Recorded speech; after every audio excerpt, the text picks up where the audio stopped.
하나님께서 우리들에게 주시는 말씀은 창세기 12장 1절부터 4절까지의 말씀입니다. 창세기 12장 1절부터 4절까지의 말씀,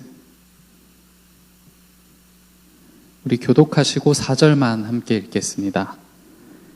여호와께서 아브람에게 이르시되 너는 너의 고향과 친척과 아버지의 집을 떠나 내가 내게 보여줄 땅으로 가라.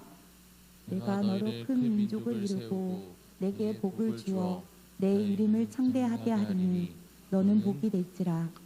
너를 축복하는 자에게는 내가 복을 내리고 너를 저주하는 자에게는 내가 저주하리니 땅의 모든 족속이 너로 말미암아 복을 얻을 것이라 하신지라. 이에 아브라함이 여호와의 말씀을 따라갔고 롯도 그와 함께 갔으며 아브라함이 하란을 떠날 때에 75세였더라. 아멘.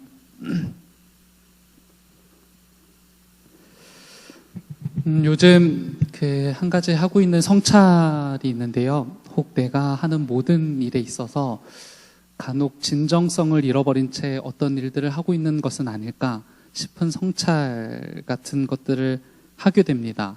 기도할 때도 그렇고요. 또 어떤 일을 하게 될 때도 그렇고요. 어쩌면 그런 생각이 들더라고요. 내게 일어난 신앙의 위기, 그리고 내게 일어난 일상의 위기는 우리가 잃어버린 진정성 때문은 아닐까라는 생각을 해보게 됩니다. 이런 성찰에 대해서 함께 공감을 조금이라도 하신다고 한다면 저는 오늘 우리에게 주신 이 하나님의 말씀이 우리의 회복을 도울 것이라고 확신합니다. 기독교가 말하는 복에는 여러 가지 복합적인 개념과 관심들이 있는데요. 그래도 성경이 관심하고 추구하는 복이 무엇인지에 대해서 우리는 조금 더 선명하게 이해하고 드러낼 필요가 있을 것 같아요. 우리가 복에 관해서 논할 때 오히려 성공과 성취, 그리고 승리라는 단어에 도취되어서 편향된 생각들을 가지고 있었던 것은 아닌지 우리 안에서 먼저 성찰이 필요하다라는 것이죠. 오늘 우리가 읽은 본문에는 복이라는 단어가 몇 차례 등장한다라는 것을 확인하실 수 있을 겁니다. 특별히 2절을 통해서 아브라함이 복이 되어가는 과정을 설명하는데요. 그중 하나는 큰 민족을 이루겠다라는 하나님의 첫 번째 계획이고요. 또 하나는 이름을 창대하게 하겠다라는 하나님의 두 번째 계획입니다. 하나님은 아브라함에게 큰 민족을 이루겠다라는 이 약속을 통해서 아브라함이라는 존재가 이제는 결코 미미한 존재가 아니라 하나님께 대하여 중요하게 여김을 받는 존재가 되는 것이다. 그런 존재로 하나님께서 바꿔주시겠다라는 선언이고요. 아브라함의 이름을 창대하겠다라는 하나님의 약속을 통해서는 아브라함이라는 이름까지도 하나님께 중요하게 여김을 받는 존재로 바꿔주시겠다라는 선언인 거죠. 즉 아브라함이라는 존재와 아브라함이라는 이름을 하나님이 주목하시는 존재로 완전히 바꿔주시겠다는 약속을 하나님께서 하고 계시다라는 거예요. 저는 오늘 성경에 기록된 이 복이라는 단어가요, 이처럼 설명되어야 마땅하다라고 봐요. 성경에서 독자들을 향해서 근원적으로 알리고 싶은 복은 성공과 성취 그리고 승리라는 단어에 도취되어서 그것을 열망하게 하고 그것을 취하게 되는 것은 부차적인 일인 겁니다. 하나님께서 우리들에게 알려주시고 싶으신 복은 무엇이냐? 하나님께로부터 정의되는 존재가 바로 복받은 존재이고 또 하나님이 주목하시는 존재가 되는 것이 바로 복이라는 것을 성경이 전하고 싶어 한다라는 거예요. 그렇다면 아브라함은 지금 정말이지 굉장히 하나님께로부터 큰 복의 약속을 받는 것이거든요. 그의 존재와 이름을 하나님께서 주목하는 존재로 만들어주겠다라는 선언을 지금 아브라함이 하나님께로부터 듣고 있는 거잖아요. 그러나 우선 우리가 분명히 해야 될 것이 하나 있습니다. 이 복의 약속이자 이 복의 선언, 그리고 이 복의 성취는요, 아브라함의 어떠함 때문에 아브라함이 얻게 되는 것이 아니라는 거예요. 그것은 로마서 4장 3절이 증거합니다. 로마서 4장 3절을 보시면 이렇게 기록하죠. 성경이 무엇을 말하느냐? 아브라함이 하나님을 믿음에 그것이 그에게 의로 여겨진 바 되었다 라고 이렇게 전하거든요. 그러니까 아브라함이 선취하게 된 복은요, 아브라함의 어떤 의로움이나 아브라함의 어떤 성향, 성품 때문이 아니라 그저 하나님의 선포와 언약 때문에 아브라함이 복을 선취할 수 있게 되었다라는 거예요. 하나님 편에 어떤 누구와 비교한들 별다를 바 없었던 아브라함을 하나님은 하나님이 주목하시는 존재, 즉 복된 존재로 초청하시면서 몇 가지 아브라함에게 요청을 하시는데요. 아브라함에게 전하신 이 하나님의 말씀을 우리가 세세하게 살피면서 하나님이 주목하시는 사람들의 특징이 무엇인지를 살펴볼 겁니다. 만인, 그리고 세속으로부터 주목받고 싶어하는 보편의 욕망 속에서 진짜 복, 하나님이 주목하시는 사람들의 인생을 오늘 말씀을 통해서 그려보실 수 있으실 겁니다. 먼저요, 아브라함에 대해 주목할 만한 기록이 성경 안에 있습니다. 오늘 본문 1절을 보시면 이렇게 기록하죠. 여호와께서 아브라함에게 이르시되 너는 너의 고향과 친척과 아버지의 집을 떠나 내가 너에게 보여줄 땅으로 가라 라고 하나님께서 아브라함에게 명령하시죠. 하나님께로부터 이 명령을 들은 장소가 어디인지 4절을 보시면 우리가 확인하실 수 있는데요. 이 명령을 듣고 나서 아브라함이 하란을 떠났다라고 기록합니다. 그러니까 아브라함이 하란이라는 곳에서 하나님의 명령을 들었고 결국 하나님의 말씀을 쫓아서 하란을 떠났다는 것이 오늘 말씀의 결론이거든요. 그런데 사도행전 7장에서 스데반은요, 이 일이 있기 전에 아브라함이 하나님께로부터 비슷한 명령을 들었다라는 것을 이스라엘에게 상기시킵니다.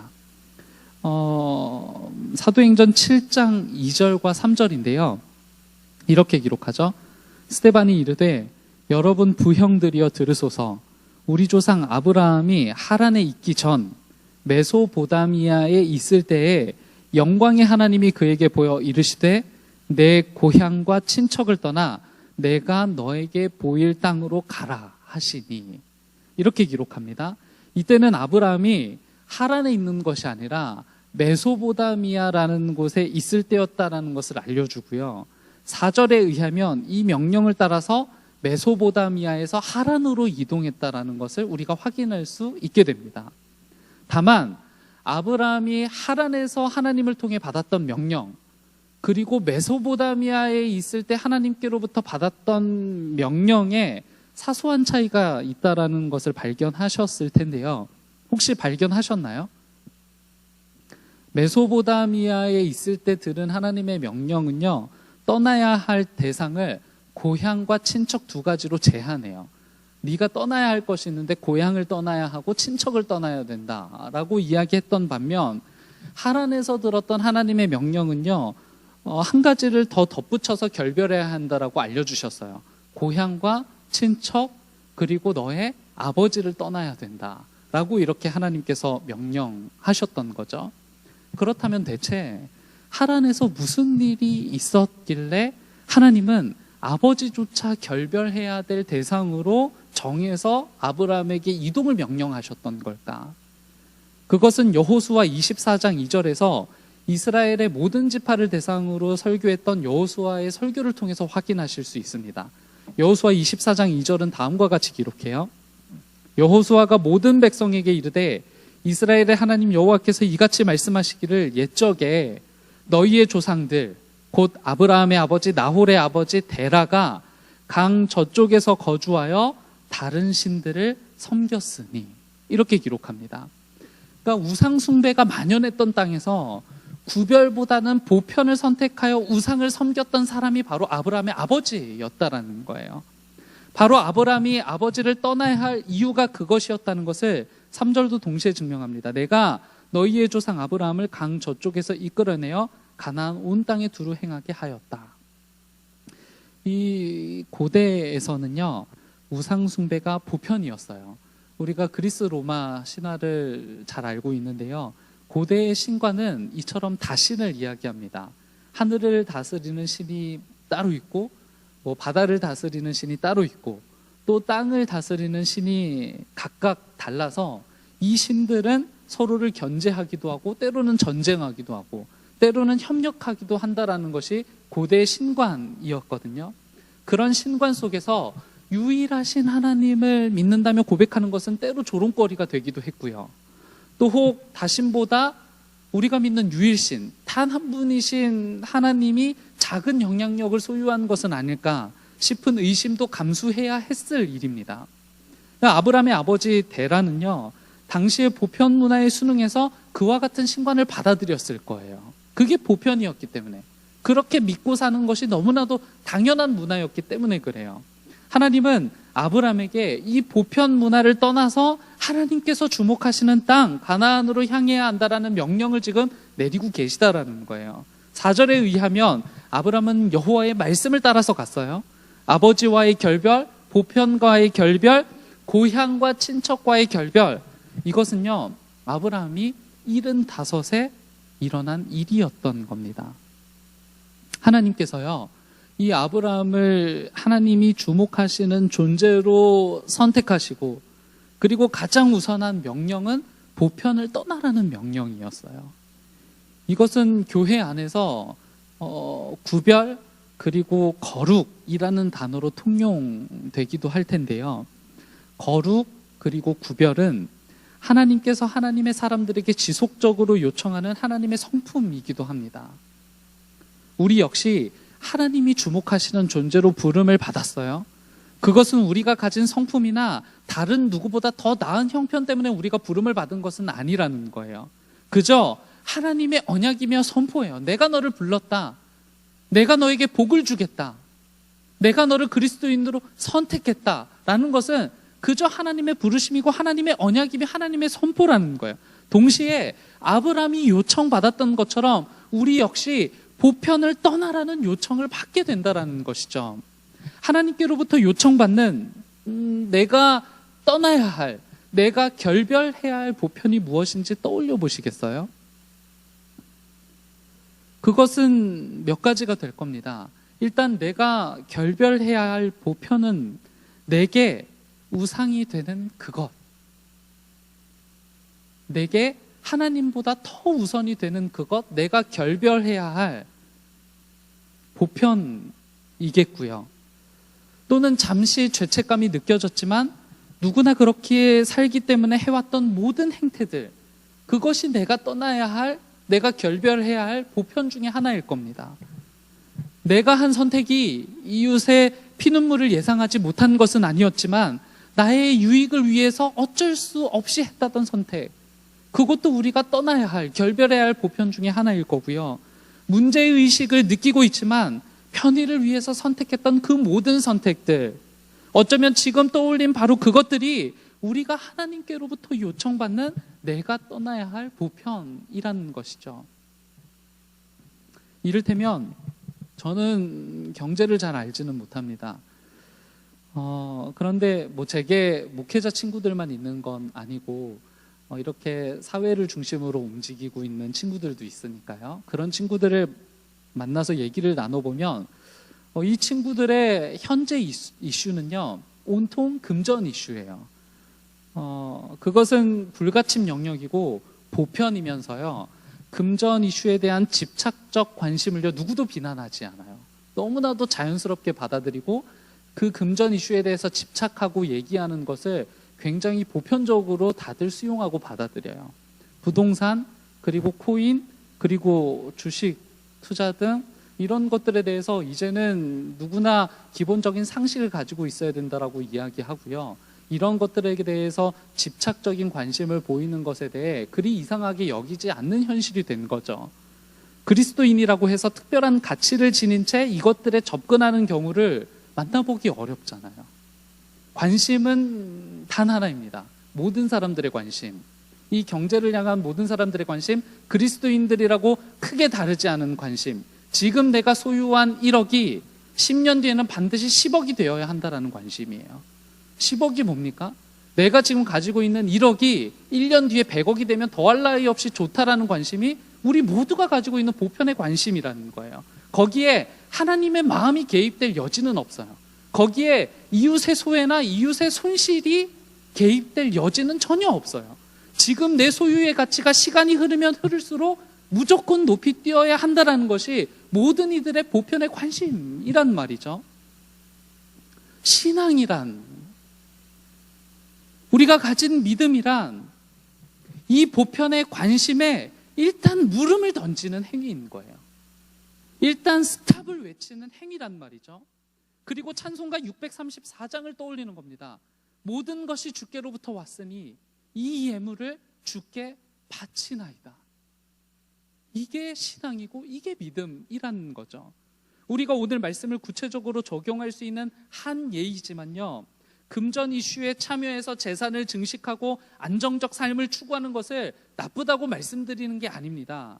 보편적 가치에 그리스도인이라고 하면서도 어떤 구별점도 없이 수단과 방법을 가리지 않고 재산 증식에 몰두하는 이상한 현상을 우리만큼은 알아야 한다는 거예요. 우리만큼은 하나님 편에 서서 내 소유의 가치를 성경적으로 이해하고 어떻게 하나님 마음에 합한 소비를 할 것인가, 어떻게 하나님 마음에 합한 재산 증식을 이룰 것인가 숙고가 필요하다라는 거죠. 그게 복음이 가진 힘 아니겠어요? 그게 신앙이 가진 힘 아니겠냐고요. 하나님께서 주목하시는 사람들, 그 복을 얻은 사람들의 특징은 바로 이겁니다. 보편과의 결별을 선언하라는 하나님의 메시지를 주목하는 사람들이라는 거예요.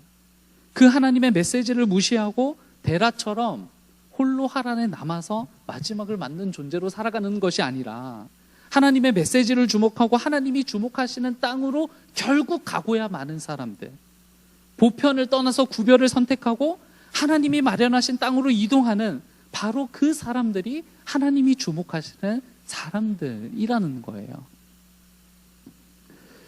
제가 기억하는 한 제 인생에서 가장 낯선 경험은 군대였습니다.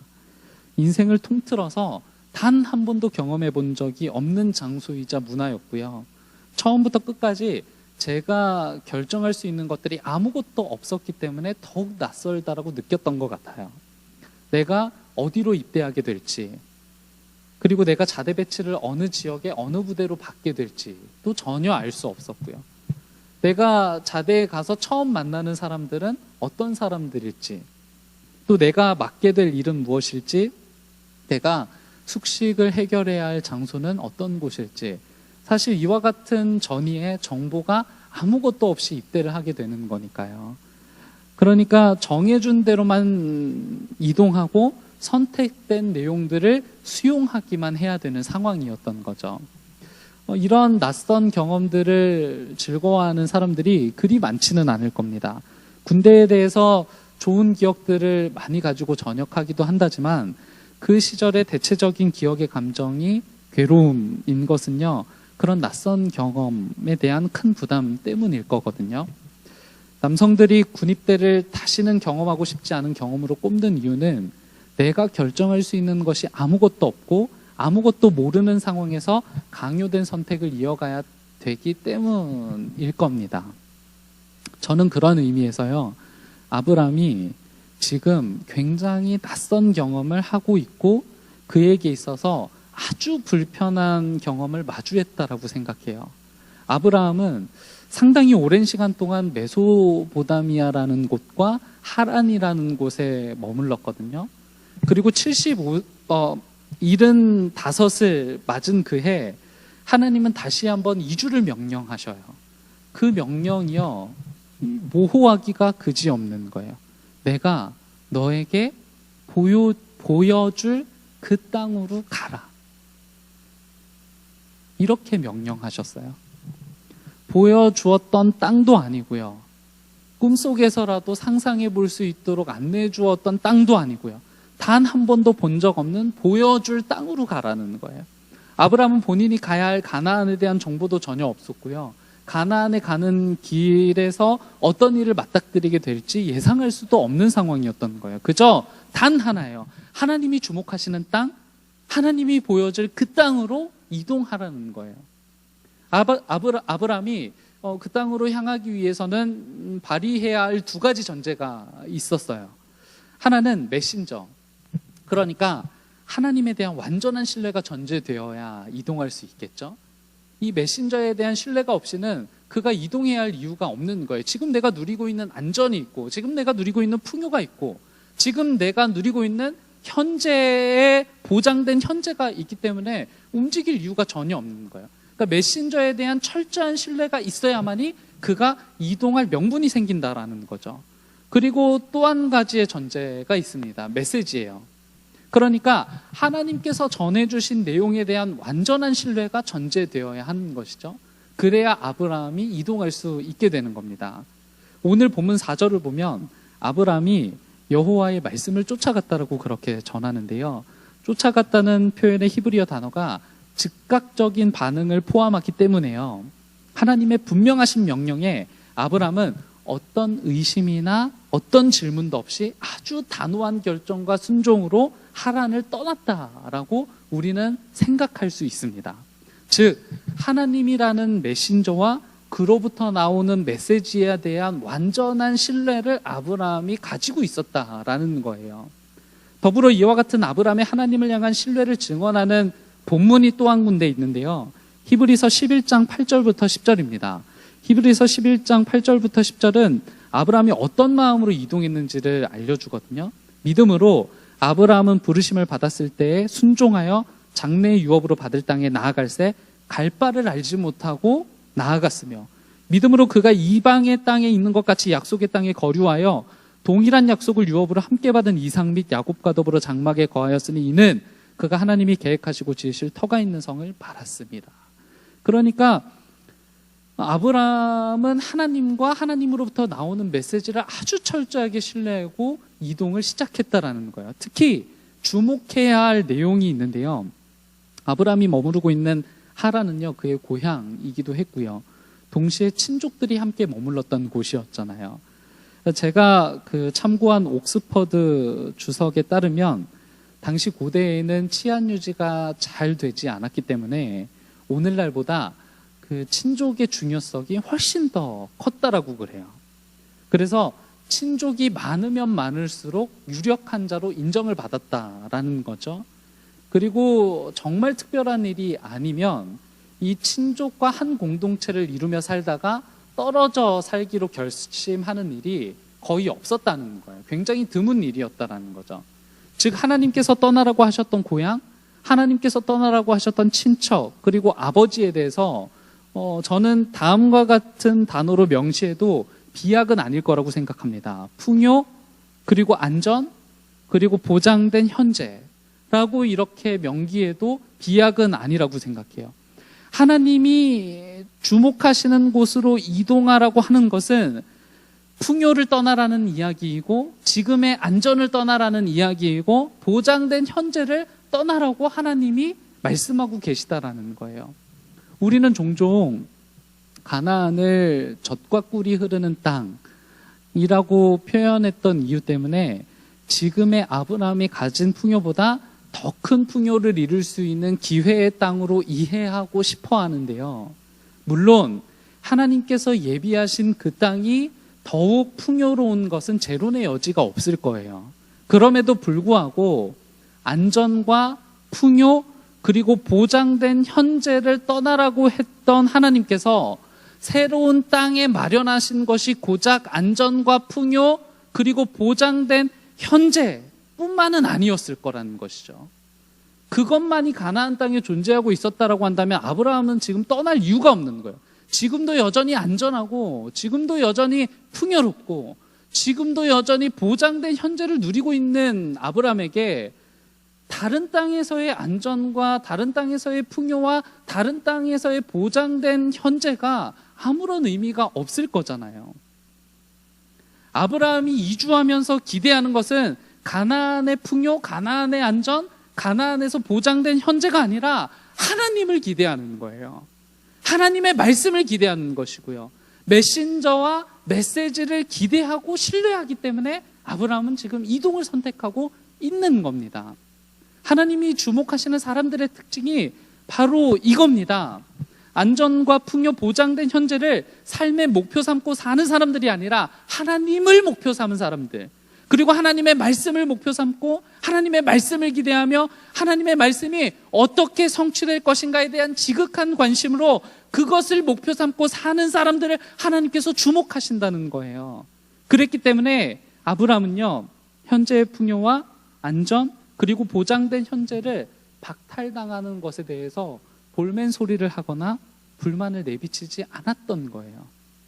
그가 기대했던 것이 가나안이 아니라 메신저이신 하나님과 그로부터 나오는 메시지를 기대했기 때문에 그렇다는 거죠. 오늘 우리를 포함한 그리스도인들이 하나님께 기대하는 것은 무엇일까요? 하나님께서 주신 복의 선언이 성공과 성취 그리고 승리에 도취된 상태로 살아가는 것으로만 생각한다면 우리는 신앙에 대해서 오해하고 있는 겁니다. 우리가 하나님께로부터 바라고 기대해야 할 가나안은 성공과 성취도 아니고 승리에 도취되어 살아가는 삶도 아니라는 거예요. 안정과 풍요를 누리는 것도 더더욱 아니에요. 우리에게 주신 하나님의 땅에서 하나님을 목표 삼고 살아가는 삶, 우리에게 주신 하나님의 땅에서 하나님의 말씀을 목표 삼고 살아가는 삶, 그것을 우리는 기대하고 살아간다는 것이죠. 그와 같은 삶을 하나님께서 주목하시고 그와 같은 삶을 우리가 살아갈 때 우리는 비로소 살아있음을 느끼게 된다라는 거예요. 아브라함이 고향과 친척 그리고 아버지를 떠난 그때가 75이었어요. 여전히 이 말씀이 우리에게 유효한 이유입니다. 모세는 80세에 이스라엘의 탈애굽을 진두지휘하라는 사명을 얻어요. 이 말씀이 여전히 우리에게 유효한 이유이고요. 우리의 나이와 상관없이 그리고 우리의 신앙 연수와는 상관없이 우리는 매 순간 하나님 앞에서 결별을 요구받는 존재인 거예요. 매 순간 내가 이루는 무언가를 취해서 행복을 느끼며 살아갈 수 있는 존재가 아니라 매 순간 무언가를 놓아서 결별해야만 비로소 하나님을 느낄 수 있는 존재라는 거죠.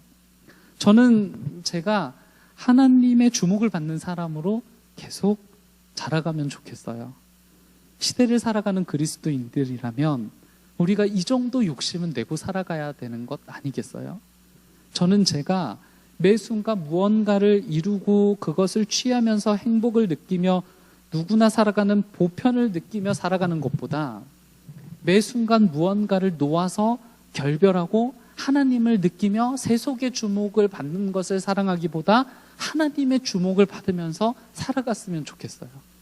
실은 이미 우리를 주목하고 계시는 하나님이셔요.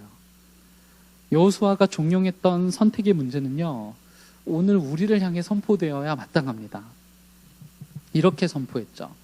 만일 여호와를 섬기는 것이 너희에게 좋지 않게 보이거든 너희 조상들이 강 저쪽에서 섬기던 신들이든지 또는 너희가 거주하는 땅에 있는 아모리 족속의 신들이든지 너희가 섬길 자를 오늘 택하라. 오직 나와 내 집은 여호와를 섬기겠노라. 여호수아가 선택한 것은요, 이스라엘이 안전으로 삼았던 모든 것에 포기를 전제한 것이었어요.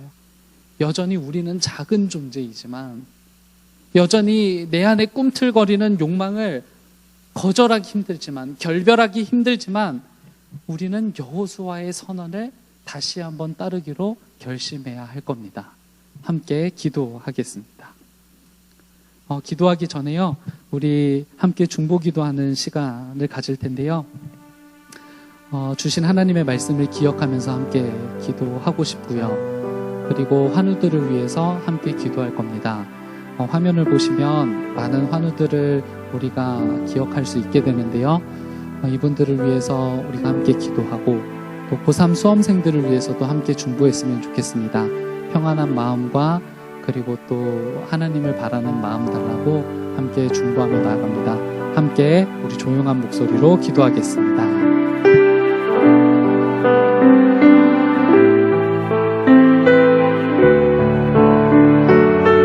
살아계신 하나님 아버지, 하나님의 살아있음을 선포하는 주의 백성들에게 주의 은총을 허락하여 주옵소서.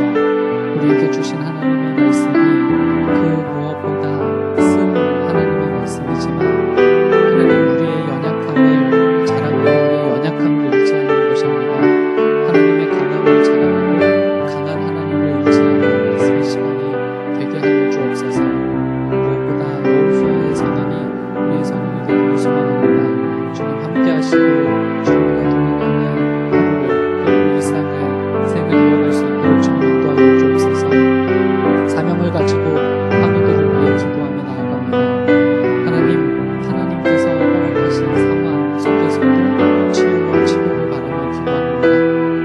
무엇보다 하나님을 잃지 않도록 도와주시며 건강 회복하게 도와주시고 하나님 이 상황 가운데서도 소망 잃어버리지 않도록 주께서 함께하여 주옵소서. 치유하시고 치료하시는 하나님을 기대하게 하셔서 조국에는 치료받아 함께 예배드리는 기쁨도 우리에게 허락하여 주시기 바랍니다. 한 사람 한 사람 하나님께서 기억해 주시고 날마다 하나님께서 거듭 치료하심을 우리가 느낄 수 있도록 도와주옵소서. 수험생들을 위해서도 함께 기도합니다.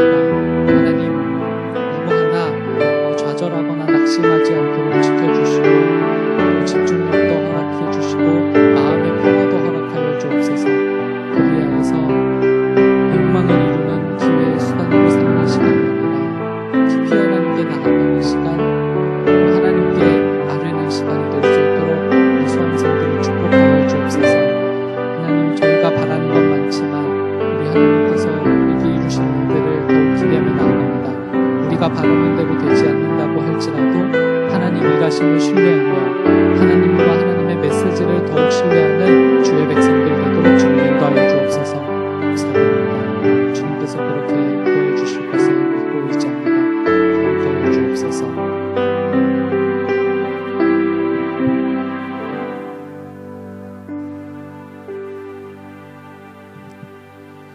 그러므와 안전과 풍요를 꾀해 이루고 말겠다는 우리의 생각의 말씀으로 침투하여 그보다 더 하나님이 이루고 싶은 삶이 있다는 가르침에 머리를 숙여 숙고합니다. 끌어모으는 것보다 때때로 결별을 선언하며 그 모든 것들로부터의 자유를 얻어내는 삶, 예수님이 선언하신 진리를 아는 삶이 되도록 우리를 이끌어 주십시오. 긍휼히 여겨주셔야 할 하나님의 사람들이 있습니다. 아파 통곡하기도 하고 고통하여 밤을 지새기도 했던 모든 성도들, 그리고 한우들에게 하나님께서 위로가 되어 주십시오. 영원한 하나님 나라의 소망을 바라보게 하시고 지금은 누릴 수 없는 것들을 바라고 기도하며 치료와 치유를 경험하게 도우시옵소서.